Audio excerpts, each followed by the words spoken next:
तो कैसे हैं बच्चे? उम्मीद करते हैं बहुत ही अच्छे होंगे, अपना तैयारी बहुत ही अच्छी तरह से कर रहे होंगे। जो मैंने कल के वीडियो में क्वेश्चंस आपको बताया था, आप लोग उसे अच्छी तरह से अपनी कॉपी पे नोट कर लिए होंगे और याद कर लिए होंगे। बिहार बोर्ड क्लास 6 का प्यारे बच्चे, हम सिविक्स की यानी सामाजिक, आर्थिक एवं राजनीतिक जीवन का जो बुक यानी किताब है उसको सॉल्यूशन करवा रहा हूँ। इसमें जितने भी पेज में क्वेश्चन दिए गए हैं, उसके अलावा जो अभ्यास क्वेश्चन दिए गए हैं, उन सभी का मैं बहुत ही सरल भाषा में आंसर बता रहा हूँ। प्यारे बच्चे, सेकेंड चैप्टर हम लोग कर रहे थे ग्रामीण जीवन यापन के स्वरूप से प्रश्न उत्तर, और आज ये वीडियो होने वाला है हमारा दूसरा। इससे पहला वीडियो हम लोग जो है कुछ क्वेश्चन को हम लोग बना चुके हैं। जो बच्चे नए हैं, वीडियो को नहीं देखे हैं, तो जाइए प्यारे बच्चे, इस वीडियो के नीचे हम लोग लिंक डाल दिए हैं, हम लोग ज़रूर से देख लीजिएगा। और चैनल पे नए हैं तो चैनल को सब्सक्राइब जरूर कर लीजिएगा। प्यारे बच्चे, इन सभी प्रश्नों को हमने आंसर बता दिया था। उसके बाद अगर हम बात करते हैं तो देखिए यहाँ तक हो गया था। प्यारे बच्चे, आज जो करना है प्यारे बच्चे, पेज नंबर बच्चे आपको जो 18 दिख रहा है, इसमें आपको 4 क्वेश्चन दिए गए हैं, ठीक है। और प्यारे बच्चे, इन 4 क्वेश्चन को प्यारे बच्चे हम आंसर बताने वाले हैं। सॉरी बच्चे, कल की वीडियो में इसका भी हम लोग, जो इसमें 4 क्वेश्चन दिए गए थे पेज नंबर 18 में, इसका भी हम लोग आंसर बता चुके हैं, ठीक है। इसका हम लोग आगे करने वाले हैं, ठीक है। हम लोग करने वाले हैं यहाँ पर पेज नंबर 20। पेज नंबर 20 में बच्चे जो क्वेश्चन आपको 4 दिए गए हैं, इन सभी क्वेश्चनों को हम आंसर आपको बहुत ही सरल भाषा में बताने वाले हैं। तो फिर बच्चे, पहला प्रश्न आपको देखिए पेज नंबर 20 में जो दिया गया है उसको आप लोग कॉपी पे लिख लीजिए। क्वेश्चन पर बच्चे दिया गया है, इसमें सीमांत किसान, मध्यम किसान, बड़ा किसान जरूरत पड़ने पर कर्ज कहाँ से लेते हैं। आइए प्यारे बच्चे, इस प्रश्न का हम आंसर आपको बताते हैं। बच्चे, इस प्रश्न का उत्तर हो जाएगा, सीमांत किसान और मध्यम किसान जरूरत पड़ने पर ग्रामीण महाजन या साहूकारों से कर्ज प्राप्त करते हैं, जिन पर अधिक ब्याज दर देना पड़ता। बड़े किसानों को किसान क्रेडिट कार्ड के जरिए बैंकों से प्राप्त ऋण मिल जाता है, जिनका ब्याज दर सरकारी दर पर आधारित अर्थात कम होता है। तो प्यारे बच्चे, ये प्रश्न पहला का आंसर हो जाएगा, अपने कॉपी पे इसे लिख लीजिएगा। चलिए प्यारे बच्चे, अगर हम बात करते हैं तो आपको प्रश्न प्यारे बच्चे यहाँ पर आपको दूसरा दिया गया है, जिसमें से कहा गया है, आप अपने अनुभव से बताएं कि आपके यहाँ बड़े जोतदार किसान खेती के अलावे क्या क्या करते हैं। बच्चे, इस प्रश्न का आंसर अपनी कॉपी पे आप लोग लिखेंगे। उत्तर हो जाएगा, हमारे यहाँ के बड़े जातेदार किसान खेती के अलावे चावल की मिल चलाते हैं और अतिरिक्त आय प्राप्त करते हैं। मध्यम किसान उन्हीं चावल मिलों में काम करते हैं और चावल की खेती बिक्री के मध्यस्थता कर कुछ आय प्राप्त कर लेते हैं। ये मुर्गी पालन भी करते हैं। सीमांत किसान अतिरिक्त आय के लिए दूसरों के खेतों में काम करते हैं और गाय भैंस पालकर डेयरी के हाथ दूध बेचते हैं। तो प्यारे बच्चे, ये प्रश्न आपका दूसरा का उत्तर हो जाएगा। आप इसे भी स्क्रीनशॉट ले लीजिए, अपने कॉपी पे लिख लीजिएगा। उसके बाद बच्चे देखिए, आपको प्रश्न तीसरा दिया गया है, उसमें कहा गया है, एक बड़े किसान और सीमांत किसान के खेतों के कार्यों के तरीकों को क्या अंतर है। तो बच्चे, आइए इस प्रश्न का हम आंसर आपको बताते हैं। बच्चे, इसका आंसर हो जाएगा, एक बड़ा किसान खेती में आधुनिक उपकरणों का उपयोग करता है, जिस कारण कम मजदूरों की आवश्यकता पड़ती है। कृषि उपकरण खरीदने के लिए भले ही वह बैंक से ऋण लेता है, यानी बैंक से लोन लेता है यानी कर्ज लेता है, लेकिन खाद, बीज, कीटनाशक के लिए उसे कर्ज की आवश्यकता नहीं पड़ती है। यानी जो खेत में जो दवाई डलाता है ना, उसके लिए उसे पैसा लेने की ज़रूरत नहीं पड़ता है। ठीक इसके विपरीत, यानी ठीक इसके उल्टा, सीमांत किसान को सभी काम परंपरागत तरीकों से करना पड़ता है। उसे हल, बैक और कुदाल से कृषि कार्य करनी पड़ती है। यानी जो वो कृषि का कार्य करता है, जो काम करता है, हल से करता है, बैल से करता है, या कुदाल यानी कुदारी से करता है, ठीक है। गाँव में उसको कुदारी भी लोग कहते हैं, ठीक है। तो जिसको फावड़ा हम लोग बोलते हैं। तो कुदाल से कृषि कार्य करनी पड़ती है, वह मजदूर नहीं रख सकता, अतः अपने घर के सदस्यों के साथ स्वयं खेत में काम करते हैं। वो मजदूर नहीं रख सकते हैं कि उनके पास पैसा जो है बहुत कम है। तो घर के जितने भी सदस्य हैं, 3 गो, 4 गो, 5 गो, सभी लोग आपस में मिल करके वो खेत में काम करते हैं।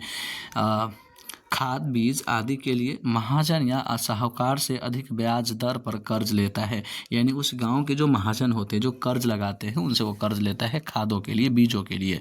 कर्ज को पूरा करने के लिए उसे दूसरों के खेतों में मजदूरी करनी पड़ती है। जो कर्ज खेती करने के लिए लिया था, उसको चुकाने के लिए दूसरों के खेत में जाकर क्या करना पड़ता है, मजदूरी करनी पड़ती है। उम्मीद करते हैं आपको ये प्रश्न अच्छी तरह से समझ में आ गया होगा। अब चलते हैं प्यारे बच्चे आपको अगला क्वेश्चन पे। चलिए बच्चे देखिए, आपके सामने यहाँ पर 64 नंबर प्रश्न दिया गया है। एक बड़े किसान उत्पादित अनाज को क्या करते हैं, शिक्षक के साथ चर्चा करें। आइए बच्चे इस प्रश्न को हम आंसर बताते हैं। बच्चे इसका आंसर हो जाएगा, एक बड़ा किसान उत्पादित अनाज को तुरंत नहीं बेचकर अपने घर में एकत्र कर रख लेते हैं। अब क्या करते हैं, जब वो अनाज को काटते हैं तो अनाज को तुरंत नहीं बेचते हैं, उस अनाज को अपने घर में इकट्ठा कर लेते हैं, 2-3 महीना के बाद बेचते हैं। क्यों? क्योंकि उस समय अनाज के दाम जो है दोगुना हो जाता है। क्विंटल अगर मान लीजिए कि अगर मसूरी का आप 1 क्विंटल का मूल्य जो है जिस समय कटाता है उस समय 2000 होती है, लेकिन अनुमान हम बता रहे हैं, लेकिन वो 3-4 महीना बाद बेचेंगे ना, घर पे अपना इकट्ठा कर लेंगे और 3-4 महीना बाद अगर बाजार में बेचेंगे तो उसे 4 से 5000 रुपये क्विंटल बेचेंगे। तो यही फायदा होता है उन लोगों के लिए, ठीक है। तो वो क्या करते हैं कि तुरंत नहीं बेचकर अपने घर में एकत्र कर रख लेते हैं, जब भाव ऊंचा होता है तब उसे बेचते हैं। इस प्रकार वे अधिक लाभ में रहते हैं, यानी अधिक पैसा वो कमाते हैं। उम्मीद करते हैं ये चौथा प्रश्न भी आपको अच्छी तरह से समझ में आ गया होगा। अभी तक जो बच्चे चैनल को सब्सक्राइब नहीं किए हैं तो चैनल को प्लीज़ बच्चे सब्सक्राइब कर दीजिए। चलिए फिर बच्चे देखते हैं आपका अगला प्रश्न। पेज नंबर 20 में टोटल यहाँ पर अगर बात करते हैं तो 4 प्रश्न दिए गए थे, जिसका मैंने आंसर बहुत ही सरल भाषा में बता दिया हूँ। अब चलिए फिर बच्चे अगर हम बात करते हैं तो देखिए यहाँ पर आपको 21 नंबर पेज में कोई भी प्रश्न जो है नहीं दिया गया है। उसके बाद अगर हम बात करते हैं तो 22 नंबर पेज में बच्चे यहाँ पर आपको 4 प्रश्न दिए गए हैं। ये रहा 22 नंबर पेज, और 22 नंबर पेज में बच्चे देखिए 4 प्रश्न दिए गए हैं। फिर बच्चे पहला प्रश्न अपनी कॉपी पे आप लोग लिख लेंगे। क्वेश्चन में कहा गया है कृषक मजदूर एवं सीमांत किसान में क्या समानता और अंतर है। तो आइए बच्चे हम समानता और अंतर को आंसर आपको बताते हैं कि कैसे बच्चे आपको आंसर लिखना है, और कृषक मजदूर और सीमांत किसान जो उनमें क्या समानता है और क्या अंतर है। बच्चे इस प्रश्न का आप लोग आंसर अपने कॉपी पे उतार लीजिएगा और लिख लीजिएगा। बच्चे इसका आंसर हो जाएगा, कृषक मजदूर एवं सीमांत किसान में यह समानता है कि दोनों को दूसरे के खेतों में काम करना पड़ता है। अपना खेत में नहीं, दूसरों के खेतों में काम करना पड़ता है, मजदूरी करनी पड़ती है। अंतर यह है कि कृषक मजदूर को थोड़ी भी कृषि भूमि नहीं होती हैं, यानी जो कृषक मजदूर होते हैं उनके पास थोड़ा सा भी क्या होता है, अपना खुद का जो होता है ना कृषि भूमि नहीं होती है। वही सीमांत किसान को कुछ न कुछ भूमि होती है, कुछ न कुछ मतलब होती तो है लेकिन कुछ अपना होती है, ठीक है। इस प्रकार से बच्चे हमें आंसर को अपने कॉपी पे, ठीक है, आप लोग लिख लीजिएगा। अब बच्चे अगर हम बात करते हैं तो देखते हैं आपको दूसरा प्रश्न। प्यारे बच्चों, दूसरा प्रश्न में कहा गया है आमतौर पर कृषक मजदूर को कर्ज कहाँ से और कैसे प्राप्त होता है। बच्चों इस प्रश्न का उत्तर अपने कॉपी पे लिखेंगे। इसका उत्तर प्यारे बच्चे आपका हो जाएगा कि आमतौर पर कृषक मजदूर को कर्ज गांव के महाजनों से मिलता है। उन्हें इसके लिए ऊंची ब्याज दर पर भुगतान करना पड़ता है। तो प्यारे बच्चे प्रश्न दूसरा का ये उत्तर हो जाएगा अपने कॉपी पे। इसे भी आप लोग बहुत ही अच्छी तरह से लिख लेंगे। चलिए बात करते हैं तीसरा प्रश्न का। तो बच्चे देखिए आपका तीसरा प्रश्न इसमें है, पशु पालने का क्या कारण है। पशु पालने का क्या कारण है। आखिरकार अगर कोई भी किसान पशु पालता है तो कारण क्या है, उससे फायदा क्या होता होगा। तो प्यारे बच्चे आइए इस प्रश्न को हम आंसर आप लोग, ठीक है, आपको मैं बताता हूँ। बच्चे इस प्रश्न का आपका उत्तर हो जाएगा, पशु पालने का कारण है कि उनके दूध है बेचकर आय प्राप्त की जाती है। यानी जो पशु होता है हम लोग इसलिए पालते हैं ना, ताकि उसमें से हम दूध निकाल सके। दूध आप खा भी सकते हो, और खाने से अगर ज़्यादा है तो उसे बाज़ार में आप बेच भी सकते हो, या डेयरी में आप जाकर दे भी सकते हो, या गाँव के लोगों के लिए क्या है, मतलब रोज़ा जो होती है ना वो लगवा सकते हैं, जिसके बदले में आपको आय मिलने वाली है, पैसा मिलने वाला है। तो हम लोग क्या करते हैं, पशु पालने का कारण है कि उनके दूध बेचकर आय प्राप्त की जाती हैं। बैल और भैंस इसलिए पाले जाते हैं क्योंकि इनसे हलवाही का काम लिया जाता है। हलवाही मतलब हलवाही, खेत का जो जुताई होता है ना उससे काम लिया जाता है, और ये गाड़ी में ठीक है जोते जाते हैं, ठीक है। चलिए तो बच्चे इस तीसरा प्रश्न का ये आपका प्यारा से आंसर हो जाएगा, अपने कॉपी पे इसे भी आप लोग लिख लीजिएगा। चलिए अब बात करते हैं चौथा प्रश्न का। तो बच्चे देखिए आपके सामने यहाँ चौथा प्रश्न में कहा गया है कि कृषक मजदूरों को किन किन महीनों में काम नहीं मिलता है। अपनी कक्षा के 4-5 सहपाठियों की टोली बनाकर संक्षिप्त करें। मतलब कहा जा रहा है कि कृषक मजदूर, जो खेती बाड़ी करने वाले जो मजदूर होते हैं ना, उनको कौन कौन से महीना में काम नहीं मिलता है।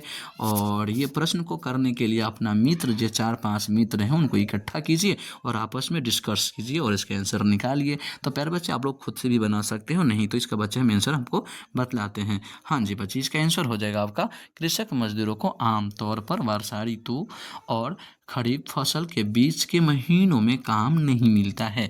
जैसे कि वो महीना है जून, जुलाई, अगस्त और सितंबर। ये 4 ऐसे महीने होते हैं जो कृषक मजदूरों को बहुत ही कम काम मिलते हैं।